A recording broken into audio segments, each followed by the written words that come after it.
বন্ধুগণ, টের পান নাই জনগণ আজকে আর গাছের পোস্টার, লাইট পোস্টের পোস্টার, রাস্তার উপর দড়ি দিয়ে সাঁটানো পোস্টার দেখে সিদ্ধান্ত নেয় না। আজকে তারা সিদ্ধান্ত নিয়ে ফেলেছে, যাদেরকে তারা ভালোবেসেছে তাদের বুকের ভিতরে তারা পোস্টার স্থায়ীভাবে স্থাপন করে দিয়েছে।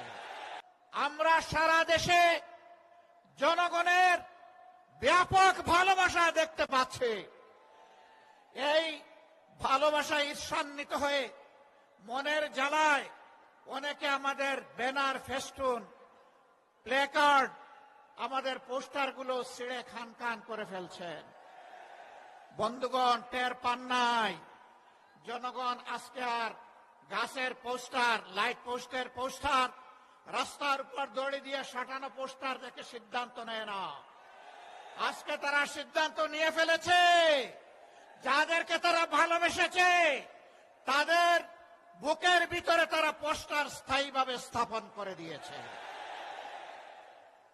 রাস্তার পোস্টার ছিঁড়তে পারবা, বুকের পোস্টার ছিঁড়তে পারবা না। অতএব ওই পোস্টার ছিঁড়াছিঁড়ি করে কোনো লাভ নেই। এখন থেকে ছাত্র জনতার, শ্রমিক জনতার, ব্যবসায়ী জনতার, আপামর জনতার, শিশু থেকে বৃদ্ধ সমস্ত মানবতার ঐক্য আমাদেরকে গড়ে তুলতে হবে ইনশাআল্লাহ।